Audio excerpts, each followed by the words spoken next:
Hello student, this is DP Thapliyal and welcome to economics with DP Thapliyal. आज हम class 11th micro economics का second unit और second unit में भी second chapter हम आज डिस्कस करेंगे, कंज्यूमर इक्विलिब्रियम। कंज्यूमर इक्विलिब्रियम में ये पार्ट 4 है। हमने इससे पहले के जो वीडियो थे उनमें कार्डिनल अप्रोच पढ़ी थी और यहाँ पर हम ऑर्डिनल अप्रोच पढ़ेंगे। जे.आर. हिक्स की अप्रोच है ऑर्डिनल अप्रोच। यहाँ पर हम इंडिफरेंस कर्व एनालिसिस से रिलेटेड चीज़ें डिस्कस करेंगे आज, और इसमें हम जो डिस्कस करेंगे वो indifference curve and properties of indifference curve discuss करेंगे। इसमें जो क्वेश्चन फ्रेम होंगे, जो आज का हमारा टॉपिक है indifference curve and properties of indifference curve. Indifference curve जो है वो 1 मार्क्स में डेफिनेशन पूछी जाती है। इंडिफरेंस कर्व, इंडिफरेंस सेट, इनकी डेफिनेशन 1 मार्क्स में पूछी जाती है। इंडिफरेंस कर्व 3 मार्क्स के लिए भी पूछा जाता है, 4 मार्क्स में भी पूछा जाता है। प्रॉपर्टीज ऑफ इंडिफरेंस कर्व 4 और 6 मार्क्स के लिए पूछा जाता है। कभी 4 मार्क्स के लिए पूछा जाता है, कभी 6 मार्क्स के लिए पूछा जाता है। और प्रॉपर्टीज ऑफ इंडिफरेंस कर्व अगर पूरा का पूरा नहीं पूछा जाएगा तो जो इसकी इंडिविजुअल प्रॉपर्टीज हैं, इसकी जो इंडिविजुअल प्रॉपर्टी हैं, उन किसी भी एक या दो प्रॉपर्टी को देख करके 3 मार्क्स के लिए क्वेश्चन फ्रेम इसमें हो जाता है। तो इस ढंग से ये जो आज का टॉपिक है 1 marks, 3 marks, 4 marks and 6 marks, इनमें से कोई भी किसी भी कैटेगरी के क्वेश्चन इसमें फ्रेम हो सकते हैं। तो चलिए हम डिस्कस करते हैं। सबसे पहले इंडिफरेंस कर्व की डेफिनेशन, और इंडिफरेंस कर्व को समझने से पहले हमें इंडिफरेंस सेट समझना पड़ेगा। तो हम सबसे पहले इंडिफरेंस सेट की डेफिनेशन पढ़ते हैं, और जब हम इंडिफरेंस सेट बना लेंगे तो उसी सेट का जो डायग्रामेटिक प्रेजेंटेशन होगा उसे हम इंडिफरेंस कर्व बोलेंगे। तो जो इंडिफरेंस सेट की डेफिनेशन होगी उसे हम रिप्रेजेंट करेंगे डायग्रामेटिकली, वही इंडिफरेंस कर्व हो जाएगा। कभी कभी इंडिफरेंस सेट भी 1 मार्क्स में डेफिनेशन में पूछा जाता है। तो समझते हैं हम सबसे पहले। Indifference set is a set of two good. अब यहाँ पर हमने जब इससे पहले जो वीडियो था वो प्रोफेसर मार्शल की कार्डिनल अप्रोच थी, और वहाँ पर single commodity and two commodity case हमने पढ़ा था। अब जब हम ऑर्डिनल अप्रोच पढ़ रहे हैं तो ऑर्डिनल अप्रोच जो है वो रैंक थ्योरी है। ऑर्डिनल अप्रोच जो है वो रैंक लगाने का है, प्रेफरेंस लगाने का है। जबकि कार्डिनल अप्रोच जो थी वो यूटिल्स की बात करता था, यूटिलिटी की बात करता था। वो सिंगल कॉमोडिटी में भी हो सकता था, मोर देन वन कॉमोडिटी में भी कंज्यूमर इक्विलिब्रियम हो जाता था। लेकिन ये ऑर्डिनल अप्रोच है, ये रैंक थ्योरी है, जे.आर. हिक्स की रैंक थ्योरी है। इसलिए यहाँ पर जो भी हम डिस्कस करेंगे मोर देन वन कॉमोडिटी की बात करेंगे, सिंगल कॉमोडिटी की बात नहीं करेंगे, क्योंकि जो रैंक लगता है एक से ज़्यादा पर लगता है। जब दो चीज़ें होंगी तभी रैंक लगेगा, तभी हम प्रेफरेंस रखेंगे। जब एक ही प्रोडक्ट हमारे पास है, एक ही चीज़ कंजम्पशन करने के लिए हमारे पास है, तो हम उसे प्रेफरेंस नहीं दे सकते हैं, उसके अलावा कोई उपाय नहीं। जैसे इंडिया में इलेक्ट्रिसिटी है, इलेक्ट्रिसिटी बोर्ड उसे सप्लाई करता है, उसके अलावा हमारे पास कोई दूसरा उसका ऑप्शन है ही नहीं, तो हम उसका कोई रैंक ही नहीं लगा सकते हैं। वो ऑप्शनल, हमारे पास कोई ऑप्शन रह ही नहीं जाता है। लेकिन यहाँ पर जब हम इंडिफरेंस कर्व की बात करते हैं या जब हम कार्डिनल अप्रोच की बात करते हैं तो कार्डिनल अप्रोच में इंडिफरेंस कर्व ही सबसे इम्पोर्टेंट चीज़ आती है। जो है इससे ये जो अप्रोच डिस्कस होगी वो इंडिफरेंस कर्व से ही डिस्कस होती है, इसलिए हम उसके बेसिक चीज़ों को पढ़ रहे हैं। तो अब हम ये समझ लेंगे कि रैंक जब भी लगता है या प्रेफरेंस जब भी लगता है तब मोर देन वन कॉमोडिटी होती है। तो अब ये आप समझ गए। अब हम इंडिफरेंस सेट को इस आधार पर आसानी से समझ सकते हैं। Indifference set is a set of two good. अब हम वन गुड की बात नहीं कर रहे हैं, two good which offer consumer the same level of satisfaction. ये दो चीज़ें इसमें इंपॉर्टेंट आ गई हैं। पहले तो ये टू गुड्स होनी चाहिए, not single goods, because rank और preference given more than one commodity. तो indifference set is a set of two goods which offer consumer the same level of satisfaction. Suppose कर लीजिए टी है T and coffee ये बराबर level की satisfaction किसी को दे रही है। ऐसी टू कमोडिटी की बात कर रहा हूँ, ऐसे दो गुड की बात कर रहा है कि जो दो गुड्स इक्वल लेवल का सेटिस्फेक्शन दे दे।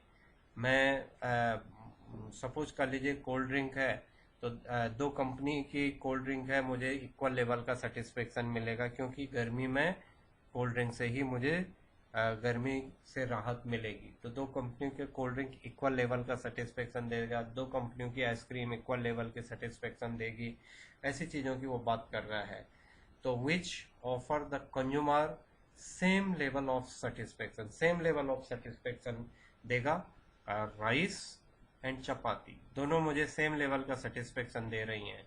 अब मैं अगर राइस को गेन करना चाहूँगा, अगर राइस ज़्यादा खाना पसंद करूँगा तो मुझे राइस ज़्यादा खाना पसंद करूँगा तो मुझे चपाती कम करनी पड़ेगी, और अगर राइस को कम मैं प्रेफरेंस दूंगा तो चपाती क्या हो जाएगी, इंक्रीज हो जाएगी। ये है टू कमोडिटी केस है, टू गुड है, two good which offer consumer same level of satisfaction. अगर मैं चपाती खाता हूँ तो भी मुझे उतना ही सेटिस्फेक्शन मिलेगा, अगर मैं राइस को खाता हूँ तो भी मुझे उतना ही सेटिस्फेक्शन मिलेगा।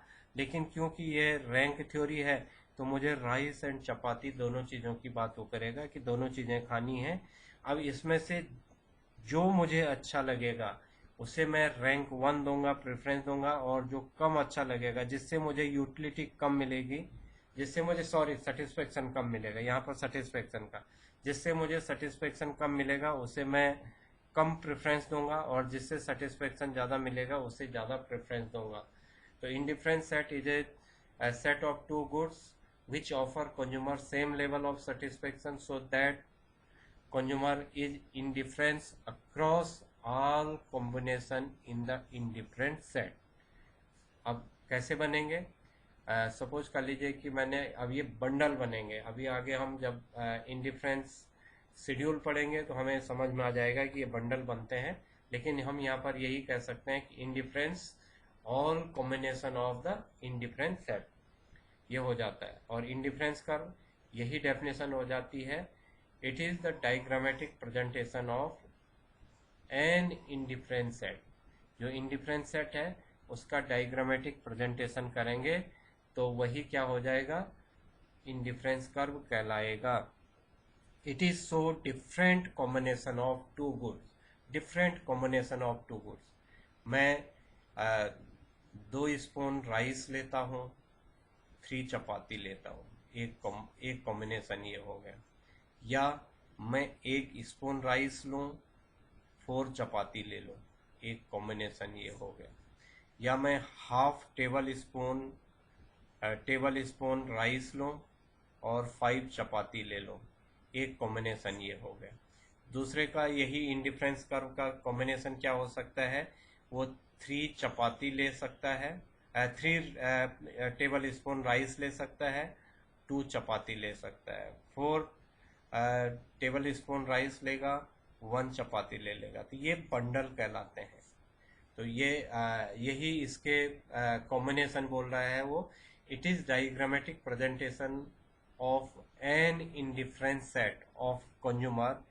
It is so different combination 2 tablespoon rice, 3 chapati, 1 tablespoon rice, 4 chapati, different combination of two commodities offering the same level of satisfaction to the consumer। Equal level का सेटिस्फेक्शन देगा। मुझे खाना उतना ही है, एक सिटिंग में जब मुझे भूख लगी है खाना खाऊंगा तो खाना तो उतना ही खाऊंगा मैं जितना कि मुझे जहाँ तक मुझे सेटिस्फेक्शन मिला। अब मैं चपाती और राइस के डिफरेंट सेट बना लूँगा तो दैट इज उसे डायग्रामेटिक प्रेजेंटेशन करेंगे, that is called indifference curve. अब आ जाता है इंडिफरेंस शेड्यूल। हम इसका शेड्यूल बना सकते हैं, schedule of various of the goods give equal level of satisfaction. यहाँ पर एक चीज सबसे बड़ी चीज आ रही है बार बार कि ऐसी कमोडिटी जो इक्वल लेवल का सेटिस्फेक्शन कंज्यूमर को दे रहा है। ऐसा नहीं है कि उसे एक कमोडिटी लेनी है और एक नहीं लेनी है, क्योंकि यहाँ पर दोनों कमोडिटीज को कंजम्पशन करना जरूरी है तभी रैंक लगेगा। इसलिए इक्वल लेवल ऑफ सेटिस्फेक्शन की बात वो करता है कि दोनों कमोडिटी से कंजम्पशन के बाद उसे इक्वल लेवल का सेटिस्फेक्शन मिले। अब इंडिफरेंस कर्व है, ये मैंने गुड एक्स यहाँ पर लिखा हुआ है, गुड एक्स है, गुड वाई है। गुड एक्स या मैं यहाँ पर बना करके भी समझा सकता हूँ, या यहीं पर जो बना हुआ है उसी से हम समझ लेते हैं।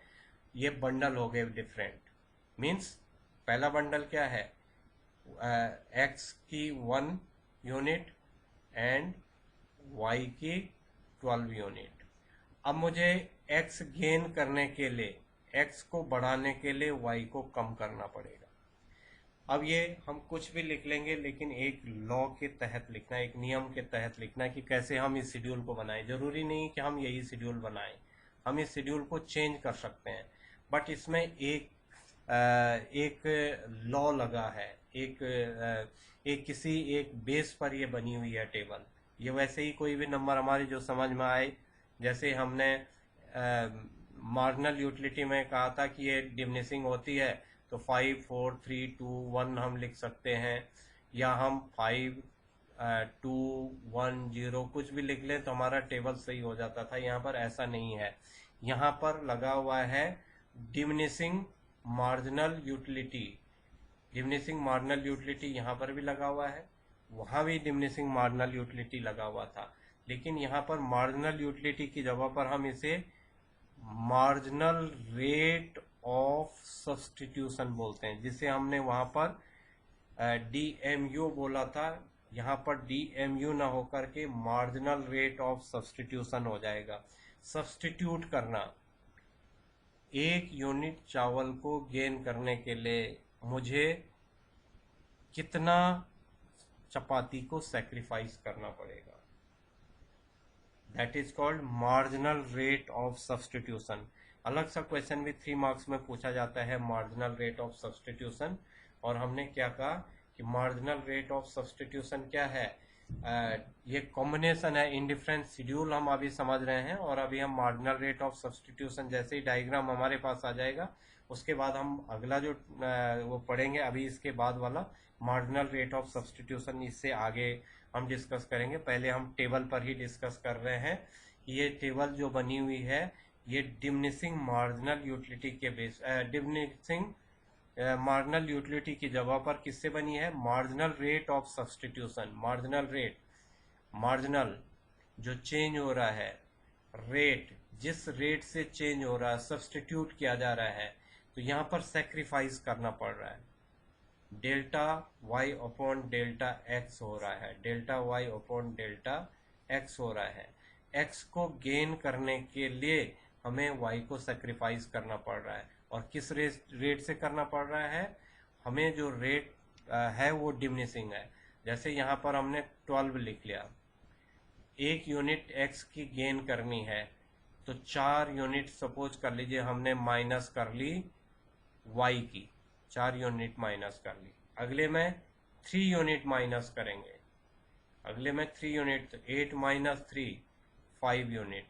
अगर हम अगली एक्स की 1 यूनिट और बढ़ाना चाहते हैं तो 2 यूनिट हमें माइनस कर लेंगे हम, तो 5 के बाद 2 अगर इसमें से माइनस कर लेते हैं तो ये 3 हो जाता है, और फिर 1 यूनिट हम माइनस करते हैं तो ये हो जाता है 2। तो हम ये कह सकते हैं कि 1 गेन करने के लिए, यहाँ पर तो ये तो डैश हो जाएगा, 1 गेन करने के लिए हमने 4 यूनिट सेक्रीफाइस किया, फिर अगली 1 गेन करने के लिए 3 यूनिट सेक्रीफाइस किया, फिर अगली 1 यूनिट गेन करने के लिए 2 यूनिट सेक्रीफाइस किया, और लास्ट यूनिट हमने जो गेन की उससे हमने 1 सेक्रीफाइस किया, 1 आइटम को सेक्रीफाइस किया, और इसे हम कहते हैं MRS। इसी चीज को हम MRS कहते हैं, इसी से MRS भी बनेगा। 1:4, 1 कमोडिटी इंक्रीज, 1 एक्स गुड की यूनिट को इंक्रीज करने के लिए 4 सेक्रीफाइस करना पड़ा वाई को, फिर 3 सेक्रीफाइस किया, फिर 2 सेक्रीफाइस किया, फिर 1 सेक्रीफाइस किया, तो 12 माइनस 4 8 माइनस 3 5 माइनस 2 3 -1 2, ये हो जाएगा रेशियो 1:4, 1:3, 1:2, 1:1। ये हमारे पास बन गया इंडिफरेंस शेड्यूल, और इसी से हमारे पास इंडिफरेंस कर्व बन जाता है। इंडिफरेंस कर्व हमारा बनता है, ना तो ये एक्स एक्सेस पर टेंजेंट हुआ, ना ही वाई एक्सेस पर टेंजेंट हुआ, और इसे हम कहते हैं आईसी कर्व, आईसी। अब बाद में इसकी प्रॉपर्टी पढ़ेंगे, सारी चीजें समझ में आ जाएंगी। ये ना तो वाई एक्सेस पर टेंजेंट हुआ, न ही एक्स एक्सेस पर टेंजेंट हुआ, ना तो ये वाई पर, क्योंकि हमें वाई एंड एक्स पर टेंजेंट होने का मतलब है कि हमें एक कमोडिटी का कंजम्पशन क्या करना पड़ेगा, जीरो करना पड़ेगा। बट यहाँ पर हम एक कमोडिटी का कंजम्पशन जीरो नहीं कर सकते हैं, क्योंकि as per ordinal approach, as per IC approach, indifference curve approach, X and Y both या टू कमोडिटी कंजम्पशन कंपलसरी है, लॉ है, रूल है कि कम से कम दो कमोडिटी का कंजम्पशन करना अनिवार्य है, जरूरी है, कंपलसरी है। अदरवाइज हम रैंक और प्रेफरेंस नहीं लगा सकते हैं। तो this is the indifference curve and ये हमारी टेबल एंड कर्व, ये दोनों चीजें हो जाती हैं। तो ये कई बार इंडिफरेंस कर्व पूछा जाता है 3 नंबर के लिए। What is indifference curve, explain with schedule and diagram. तो ये शेड्यूल एंड डायग्राम आपके सामने हो गया, और मैंने कहा यहाँ पर डिमिनिशिंग एमआरएस लगता है। एमआरएस को अभी हम और डिटेल से आगे भी समझ लेंगे, लेकिन हम ये कह सकते हैं कि एक दोनों कमोडिटी इक्वल लेवल का सेटिस्फेक्शन दे रही हैं। X and Y both are equal level of satisfaction, offer consumer equal level of satisfaction. दोनों कमोडिटी को कंजम्पशन करने से इक्वल लेवल का सेटिस्फेक्शन कंज्यूमर को मिलता है। बट एक कमोडिटी के कंजम्पशन को गेन करने के लिए दूसरी कमोडिटी के कंजम्पशन को उसे सेक्रीफाइस करना पड़ेगा, और जब दूसरी को सेक्रीफाइस करेगा तो वो सेक्रीफाइस का जो रेशियो होगा वो डिमिनिशिंग एमआरएस होगा, marginal rate of substitution. Substitute किया, वाई से सब्सटीट्यूट किया एक्स को, तो ये हमारे पास मार्जिनल रेट ऑफ सब्सटीट्यूशन हो जाता है। देन अब हम जिस चीज पर बात कर रहे हैं, MRS, marginal rate of substitution.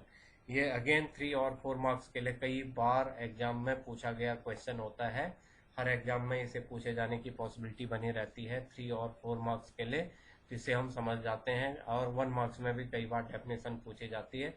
What is MRS, marginal rate of substitution is a tool of IC analysis. मैंने पहले ही बता दिया आपको कि आईसी एनालिसिस का टूल है ये, इसी से हम आईसी एनालिसिस करते हैं। यहाँ से अब हम डेफिनेशन शुरू करते हैं। It is the amount of good Y that a consumer is willing to sacrifice, willing है वाई कमोडिटी को सेक्रीफाइस करने के लिए, the successive unit of one good, X की एक यूनिट को गेन करने के लिए वाई की यूनिट को सेक्रीफाइस करने के लिए तैयार है। That is called marginal rate of substitution. Substitute करने के लिए तैयार है, सेक्रीफाइस करने के लिए तैयार है। दोनों इक्वल लेवल का सेटिस्फेक्शन दे रहे हैं, दोनों का इक्वल लेवल का सेटिस्फेक्शन। मुझे ऑरेंज एंड मैंगो दोनों से बराबर, दोनों फ्रूट हैं, और ऑरेंज को लो या मैंगो को लो, मुझे इक्वल लेवल का सेटिस्फेक्शन मिल रहा है। लेकिन अगर मुझे एक और ऑरेंज को गेन करना है, एक और ऑरेंज को गेन करना है, तो मुझे डेफिनेटली क्या करना पड़ेगा, मैंगो को सेक्रीफाइस करना पड़ेगा, जिसके लिए मैं तैयार हूँ। ये है मार्जिनल रेट ऑफ सब्सटीट्यूशन। ये है, it is the amount of good Y और गुड बी। हम यहाँ पर y लिख सकते हैं, यहाँ पर x लिख सकते हैं, मैंने a भी लिखा है, y भी लिख सकते हैं, a भी लिख सकते हैं।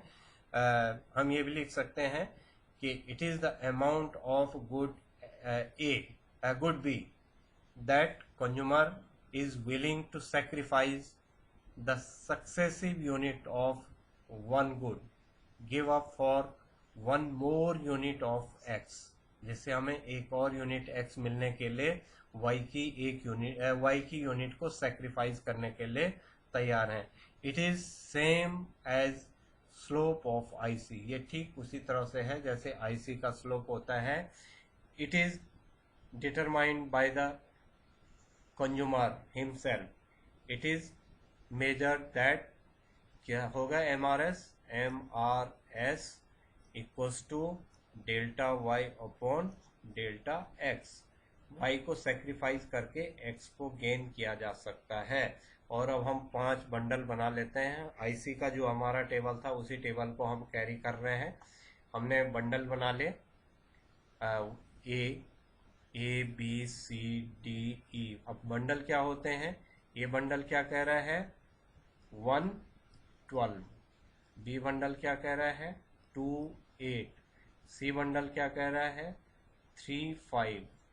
ए की 1 यूनिट और बी की 12 यूनिट को कंजम्पशन करेगा। फिर सेक्रीफाइस करना चाहता है वो बी को ए गेन करने के लिए। तो ये यहाँ पर हमारे पास 1 2 3 4 5 वो हो गया।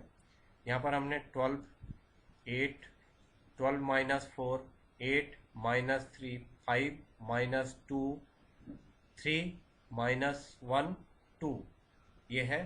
तो x की 1 यूनिट गेन करने के लिए या a की 1 यूनिट गेन करने के लिए b की हमने पहले 4 यूनिट सेक्रीफाइस किया, फिर कंज्यूमर ने 3 यूनिट सेक्रीफाइस किया, फिर कंज्यूमर ने 2 यूनिट सेक्रीफाइस किया, फिर कंज्यूमर ने 1 यूनिट सेक्रीफाइस किया। और दोनों कमोडिटी का कंजम्पशन करना है, इसलिए ना तो ये x एक्सेस पर टेंजेंट हुआ, ना ही y एक्सेस पर टेंजेंट हुआ। दोनों जगह ये जो कर्व है ये टेंजेंट नहीं हो रहा है। और आगे जब हम प्रॉपर्टी पढ़ेंगे तो इसे हम बोलते हैं कॉन्वेक्स। ये जो शेप है वो कॉन्वेक्स है। जब हमने फर्स्ट चैप्टर में PPC पढ़ा था, प्रोडक्शन पॉसिबिलिटी कर्व, वो कॉनकेव था। तो कॉनकेव में MRS जो होता है वो इंक्रीजिंग होता है, और कॉन्वेक्स में MRS जो होगा वो डिमिनिशिंग होगा। MRS डिमिनिशिंग होगा। तो कई बार 1 नंबर में क्वेश्चन पूछा जाता है why IC curve slope downward, 1 number में पूछ लिया तो हम लिखेंगे बिकॉज डिमिनिशिंग MRS, इसके कारण कॉन्वेक्स होता है। और कॉनकेव होता है इंक्रीजिंग MRS। और कांस्टेंट होगा जब कोई भी चेंज नहीं हो रहा है, x एंड y में कोई चेंज नहीं, इक्वल चेंज हो रहा है। अगर हमारे पास x की 1 यूनिट हम परचेज कर रहे थे, कंज्यूम कर रहे थे, y की 4 यूनिट, y की हम 10 यूनिट को वो कर रहे थे, कंज्यूम कर रहे थे, इसे 2 कर लिया, उसी रेशियो से ये 5 हो गया, 20 था, फिर 15 हो गया, फिर ये 3 किया, 10 हो गया। इक्वल रेशियो से चेंज हो रहा है। जब इक्वल रेशियो से चेंज होगा तो कांस्टेंट हो जाएगा। लेकिन यहाँ पर क्या है, जो हमारा IC होता है, इंडिफरेंस कर्व होता है, न तो वो स्ट्रेट लाइन होता है, न ही वो कॉनकेव होता है। वो कौन सा होता है, इसकी कॉन्वेक्सिटी होती है। जो IC कर्व होता है वो कॉन्वेक्स होता है, कॉन्वेक्स टू ओरिजिन बोलते हैं हम इसे, due to delta y upon delta x। Delta y upon delta x, delta y में से डेल्टा y को सेक्रीफाइस करेगा तभी डेल्टा x को गेन कर सकता है। ये हमारा 3 और 4 मार्क्स में हम इसे आंसर आसानी से लिख सकते हैं। ये हमारे पास था मार्जिनल रेट ऑफ सब्स्टिट्यूशन। अब हम आ जाते हैं प्रॉपर्टीज पर। क्या क्या प्रॉपर्टीज होंगी। प्रॉपर्टीज से पहले कुछ चीजें एक एक नंबर के लिए पूछी जाती हैं। एक पूछा जाता है मोनोटोनिक प्रेफरेंस। मोनोटोनिक प्रेफरेंस का मतलब होता है कि कंज्यूमर हमेशा रेशनल होता है, और वो हायर लेवल के जो हायर लेवल होता है प्रेफरेंस में, जो उसे सेटिस्फेक्शन का हायर लेवल होता है उसी को ऑप्ट करता है। That is called monotonic preference. Rational consumer always prefer to higher level of satisfaction. हमेशा मुझे हायर लेवल का सेटिस्फेक्शन। एज ए कंज्यूमर हर आदमी क्या चाहता है, जो उसे सेटिस्फेक्शन मिले वो हायर लेवल का मिले, that is called monotonic preference. 1 marks में बहुत बार पूछा जाता है। When between two consumption bundle, the consumer prefers that the bundle in which he has more of at last one good but no less of other। वो कैसा चाहता है, वो ये चाहता है हायर लेवल का प्रेफरेंस मिले उसे, वो उस बंडल को ऑप्ट करे जो उसे हायर लेवल का हमेशा क्या देगा, हायर लेवल का सेटिस्फेक्शन देगा। अब मैं x की 1 यूनिट को परचेज कर रहा कंज्यूम कर रहा था, y की 12 मिल रहा था मुझे, लेकिन मैं इसे मुझे जो सेटिस्फेक्शन मिल रहा था वो ज़्यादा नहीं मिल रहा था, तो मैंने क्या किया, x की 2 यूनिट कर ली और y की 8 यूनिट कर ली। तो हमेशा जो रेशनल कंज्यूमर होता है वो मोनोटोनिक प्रेफरेंस को ऑप्ट करता है। जैसे x की 3 यूनिट कंज्यूम करने के लिए y की वो कितनी यूनिट कंज्यूम करेगा, 4 करेगा। अगर एक बंडल ये है 3x है तो 5y है, 3x है 6y है, ये मोनोटोनिक प्रेफरेंस हो जाता है। तो 1 मार्क्स में पूछा जाता है, हम बहुत सिंपल सा लिख सकते हैं इसे कि rational consumer always preference to higher level of satisfaction. हमेशा किस चीज को प्रेफरेंस करेगा, हायर लेवल के सेटिस्फेक्शन को वो प्रेफरेंस देगा, और उसके लिए वो क्या लेगा, उस बंडल को ऑप्ट करेगा जिसे उसे हायर लेवल का सेटिस्फेक्शन मिले। अब एक होता है इंडिफरेंस मैप। जो ये इंडिफरेंस सेट है x, जैसे मैंने कहा कि 1, 12, 2, 8, 3, 5, ये हमने बंडल बनाए थे। 4, 12 माइनस 4 8 माइनस 3 5 माइनस 2 3, ये हमारे बंडल हो जाते हैं। ये मैप है, इंडिफरेंस मैप। अब इन मैप्स को अगर हम समझें तो हम ये कह सकते हैं सेट ऑफ आईसी। जो इंडिफरेंस कर्व है उनके जो सेट होते हैं उनको अगर हम ग्राफिकल प्रेजेंट करें, उन बंडल को, जो आईसी सेट के जो बंडल हैं उन्हें ग्राफिकल हम प्रेजेंट करें, उसी को हम इंडिफरेंस मैप कहते हैं। और इंडिफरेंस मैप क्या होता है, A greater than B greater than C. A से ज़्यादा जो सेटिस्फेक्शन मिलेगा वो बी से मिलेगा, बी से ज़्यादा सी से मिलेगा, ये है मैप। लेकिन अगर हम इसे मोनोटोनिक प्रेफरेंस में कहें तो हम कहें A greater than B greater than C. A से ज़्यादा प्रेफरेंस बी को, बी से ज़्यादा प्रेफरेंस सी से मिल रही है। तो ये आईसी सेट का डायग्रामेटिक प्रेजेंटेशन जो होता है, अगर वो पूछता है what is indifference map 1 marks में, तो हम कहते हैं कि set of graphical presentation of set of ICs. जो आईसीज के सेट हैं उनका ग्राफिकल प्रेजेंटेशन करेंगे तो उसे हम इंडिफरेंस मैप कहते हैं। अब जो पूछा जाता है 6 और 4 मार्क्स के लिए, कभी 4 मार्क्स के लिए पूछा जाता है, कभी 6 मार्क्स के लिए, प्रॉपर्टीज ऑफ आईसी। अभी तक जो हमने इंडिफरेंस कर्व पढ़ा और बनाया है उसकी प्रॉपर्टी समझनी है कि हमने उसे एक्स एक्सेस पर भी नहीं मिलाया, वाई एक्सेस पर भी नहीं मिलाया, diminishing marginal utility marginal rate of substitution को लगाया। ऐसा क्यों किया, तो ये इसकी प्रॉपर्टीज और फीचर आ जाता है। तो 2 नामों से ये पूछा जाता है, आइदर प्रॉपर्टी के नाम से पूछा जाता है और फीचर्स के नाम से, फीचर्स ऑफ इंडिफरेंस कर्व और प्रॉपर्टीज ऑफ इंडिफरेंस कर्व। और ये लगभग श्योर टाइप का क्वेश्चन होता है इस चैप्टर में, इस यूनिट में। बहुत इंपॉर्टेंट क्वेश्चन है ये, और इससे कभी कभी 3 मार्क्स के लिए पूछा जाता है why IC slope downward, why IC slope convex to the origin, ऐसा वो 3 मार्क्स के लिए पूछ लेता है। तो सबसे पहले आता है स्लोप ऑफ डाउनवर्ड। आईसी का स्लोप डाउनवर्ड क्यों होता है, it indicate that a consumer want to have more quantity of one good, he must be ready to give up some quantity of another good to keep his satisfaction level constant। वो अगर एक commodity, इसका slope downward इसलिए होता है कि consumer always ready रहता है एक यूनिट को गेन करने के लिए दूसरी यूनिट को सैक्रिफाइस करे, तो इसलिए इसका स्लोप डाउनवर्ड होगा। जब delta Y upon delta X होगा तभी जाकर के तो ये कॉन्वेक्स होगा, तभी कॉन्वेक्स होगा, अदरवाइज कॉन्वेक्स नहीं होगा। एक गेन कर रहे हैं तो दूसरे को हमें सेक्रीफाइस करना पड़ेगा। इसे गेन करने के लिए, एक्स को गेन करने के लिए वाई को सेक्रीफाइस करना पड़ेगा। और यहाँ पर यही वो कह रहा है कि consumer want more quantity of one good.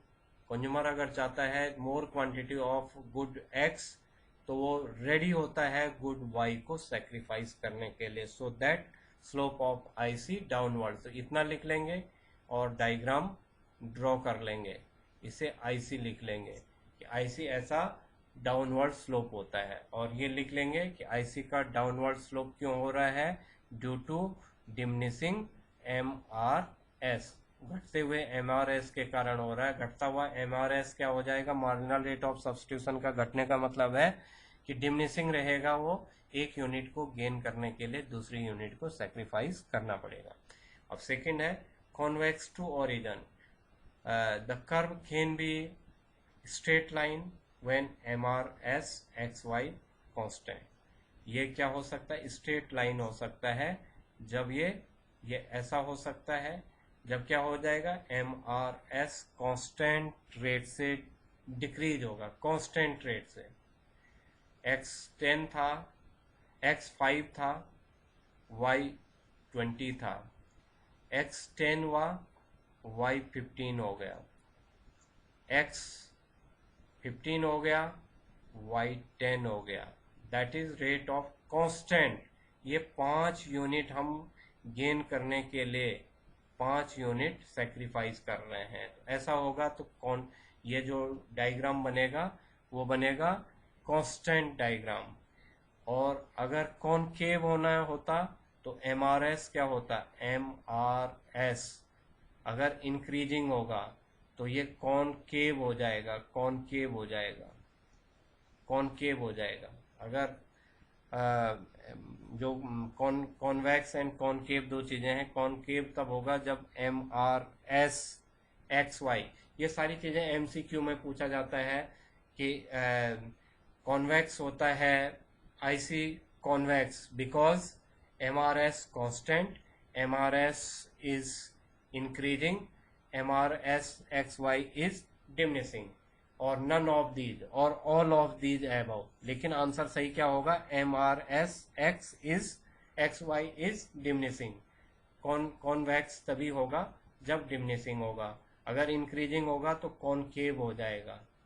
जैसे हम कह रहे हैं इंक्रीजिंग कैसे होगा, पहले 12 था, जैसे सपोज कर लीजिए 15 था, 15 से अगर ये इंक्रीजिंग होगा कह के, डिमिनिशिंग नहीं होगा, और आगे बढ़ेगा 15, 5, 20 ऐसे करके हो जाएगा। या 5 था 10 हो गया, 10 के बाद 20 हो गया, इस टाइप से हो जाएगा, तो ये कॉनकेव हो जाएगा। लेकिन हमेशा क्या रहता है, IC always convex to origin in this particular analysis of cardinal approach. Otherwise क्या हो सकता है, आईसी स्ट्रेट लाइन हो सकता है, आईसी कॉन्वेक्स कॉनकेव हो सकता है, और आईसी कॉन्वेक्स तो हो ही रहा है। तो क्यों हो रहा है कॉन्वेक्स, ड्यू टू डिमिनिशिंग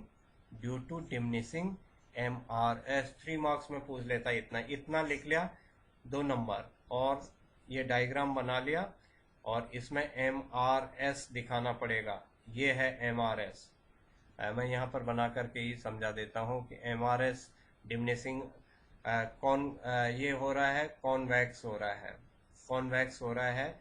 क्यों हो रहा है कॉन्वेक्स, इसलिए हो रहा है, ये आईसी है, ये आईसी है। कॉन्वेक्स इसलिए हो रहा है क्योंकि जो सेक्रीफाइस हो रहा है ये है हमारा, ये MRS हो जाता है। ये जो हमारे पास है ये है MRS, और M R S X Y क्या दिखा रहा है, M R S X Y दिखा रहा है delta Y upon delta X, ये दिखा रहा है। और क्या दिखा रहा है, एम आर एस डिमिनिशिंग हो रहा है, एम आर एस डिमिनिशिंग हो रहा है, इसलिए कॉन्वेक्स टू ओरिजिन हो रहा है, convex to origin, convex to origin, ये एम आर एस है, डिमिनिशिंग हो रहा है, ये डिमिनिशिंग एम आर एस है, कॉन्वेक्स है। इतना हमने सेक्रीफाइस किया तब x की इतनी यूनिट गेन की, फिर y को इतना सेक्रीफाइस किया तब x की इतनी यूनिट गेन की, that is called diminishing M R S. तो ये सीधे सीधे 4 मार्क्स के लिए आपका आसानी से क्वेश्चन बन जाता है, इतना 3 मार्क्स के लिए, sorry, convex to origin because diminishing M R S. और 1 मार्क्स में तो लगभग पूछा जाता रहता है, ये डिफरेंट जो पीरियोडिक टेस्ट होते हैं, हाफ ईयरली होता है, उनमें ही लगभग पूछा जाता है। फिर आ जाता है थर्ड जो प्रॉपर्टी है, पहला था स्लोप डाउनवर्ड है, दूसरा कॉन्वेक्स टू ओरिजिन है, तीसरा है higher IC represent higher level of satisfaction due to monotonic preference, जो मैंने अभी प्रीवियसली आपको बता दिया कि मोनोटोनिक प्रेफरेंस के कारण, क्योंकि कंज्यूमर मोनोटोनिक प्रेफरेंस क्या है, consumer always preference to higher level of satisfaction, that is called monotonic preference। तो कंज्यूमर हायर आईसी को रोज जब भी वो करेगा, अप्रोच करेगा, तो हायर आईसी को ही वो ऑप्ट करेगा। अगर इसे 3 मार्क्स में पूछा जाता है तो हम कहेंगे higher IC represent higher level of satisfaction, और इतना हमने लिख लिया ड्यू टू मोनोटोनिक प्रेफरेंस। और तब उसमें हम क्या बना लेंगे, फिर से यही डायग्राम बना लेंगे जो हमने मैप का डायग्राम बनाया था, और हमने ये IC1, IC2, IC3, IC1, IC2, IC3, IC3, और इसे हमने A greater than B greater than C, higher IC give higher level of satisfaction, that is called monotonic preference. तो हम कह सकते हैं due to monotonic preference consumer always preference to higher level of satisfaction, वो हमेशा monotonic preference के कारण higher level का सेटिस्फेक्शन चाहता है। ये कभी भी एक्स एंड वाई एक्सेस पर टेंजेंट नहीं करते हैं, IC curve never tangent X and Y axes, कभी भी एक्स एंड वाई एक्सेस पर टेंजेंट नहीं करते हैं, ऐसा कभी नहीं हो सकता है। ये भी कॉन्वेक्स है अगर हम बनाएं, लेकिन ऐसा कभी नहीं होगा। क्यों नहीं होगा, हमने कहा कि रैंक लगता है, रैंक, आईसी की जो थ्योरी है वो रैंक थ्योरी है, प्रेफरेंस है, और प्रेफरेंस के लिए क्या होना चाहिए, मोर देन 1 कमोडिटी होनी चाहिए। क्या होनी चाहिए, कम से कम 2 कमोडिटी होनी चाहिए, और जब 2 कमोडिटी होगी तो ना तो y 0 होगा न ही x 0 होगा। क्यों नहीं होगा, एक तो 2 कमोडिटी है और दोनों क्या दे रहे हैं, इक्वल लेवल का सेटिस्फेक्शन दे रहे हैं, इक्वल लेवल ऑफ सेटिस्फेक्शन, जो सेटिस्फेक्शन मिल रहा है वो इक्वल लेवल का सेटिस्फेक्शन मिल रहा है। तो रैंक है, 2 कमोडिटी होंगी, 2 कमोडिटी होंगी, दोनों को हम कंजम्पशन करेंगे क्योंकि दोनों के दोनों क्या दे रहे हैं, इक्वल लेवल का सेटिस्फेक्शन दे रहे हैं। तो न तो 0 एक्स कमोडिटी का कंजम्पशन होगा, न ही वाई कमोडिटी का कंजम्पशन 0 होगा, because equal level of satisfaction, both commodity equal level of satisfaction क्या दे रहे हैं, कंज्यूमर को इक्वल लेवल का सेटिस्फेक्शन दे रहे हैं।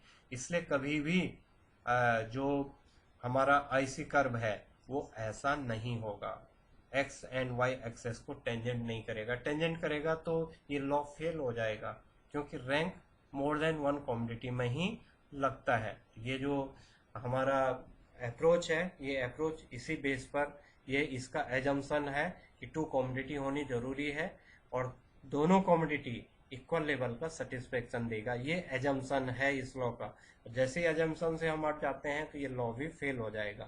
तो ये हमारे पास प्रॉपर्टीज थी। एक प्रॉपर्टी और हम डिस्कस कर लेते हैं, और वो है कि ये कभी भी एक दूसरे को इंटरसेक्ट नहीं करते हैं। Indifference curve never intersect each other, indifference curve never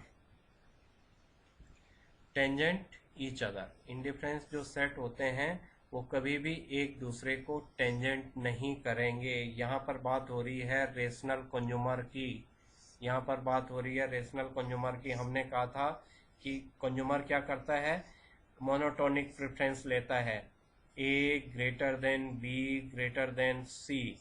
ये IC1 है, IC2 है, IC3 है, ये हायर लेवल का सेटिस्फेक्शन लेगा। अब जैसे ये IC1 है और ये IC2 है, IC2 IC1 से ज़्यादा सेटिस्फेक्शन देगा, लेकिन वो ऐसा नहीं करेगा कि कुछ IC1 लेगा कुछ IC2 लेगा, ऐसा कभी भी वो नहीं करेगा। एक रेशनल कंज्यूमर कभी भी कंट्रोवर्शियल डिसीजन नहीं लेता है, उसे इक्वल लेवल का सेटिस्फेक्शन मिल रहा है, इसलिए कभी भी वो कंट्रोवर्शियल डिसीजन नहीं लेगा कि वो IC1 को भी कंज्यूम करे और IC2 को भी। यहाँ तो IC2 ज़्यादा दे रहा, IC1 ज़्यादा दे रहा है, यहाँ IC1 कम दे रहा है, IC2 ज़्यादा सेटिस्फेक्शन दे रहा है। यहाँ पर IC1 ज़्यादा सेटिस्फेक्शन दे रहा है, IC2 कम सेटिस्फेक्शन दे रहा है। तो ऐसा कॉम्बिनेशन वो कभी भी ऑप्ट नहीं करेगा। एक रेशनल कंज्यूमर कभी भी ऐसा ऑप्शन ऑप्ट नहीं करेगा, इसलिए कभी भी इंटरसेक्ट नहीं होते हैं ईच अदर। कभी भी ये दोनों IC एक दूसरे को इंटरसेक्ट नहीं करेंगे, इसलिए क्योंकि कंज्यूमर रेशनल होता है और वो हायर लेवल के प्रेफरेंस को हमेशा, हायर लेवल के ऑप्शन को प्रेफरेंस देता है, हायर लेवल के जो IC सेट है उसे प्रेफरेंस देता है। और अगर वो लोअर वाले को और एक हायर वाले को एक ही साथ प्रेफरेंस देगा, ऐसा वो कभी भी नहीं करेगा, इसलिए ये कभी भी एक दूसरे के इंटरसेक्ट नहीं करते हैं। तो अब ये 5 हमने प्रॉपर्टी पढ़ी। एक तो IC डाउनवर्ड होता है, एक IC कॉन्वेक्स होता है, एक IC जो होता है वो हायर लेवल का सेटिस्फेक्शन देता है, IC X and Y axes पर कभी भी टेंजेंट नहीं करता है, और IC जो होते हैं वो कभी भी इंटरसेक्ट नहीं होते हैं। तो ये हमारे पास था IC इंडिफरेंस कर्व, और उसके बाद हमें चाहिए बजट लाइन। ये दो शर्तें जब हमारे पास पूरी होती हैं तब जा करके ये अप्रोच शुरू होती है इंडिफरेंस कर्व से इक्विलिब्रियम। तो आज हमने जो वीडियो 4 सुना है वो समझा है, वो तो था IC का इंडिफरेंस कर्व का। अब अगला जो वीडियो होगा, वीडियो पार्ट 5, वो होगा बजट लाइन का, और जो 6 होगा वो जा करके तब हमारा क्या करेगा, एक इसका इक्विलिब्रियम लेवल की हम बात करेंगे। तो ये हम समझ गए। Thank you for watching this video.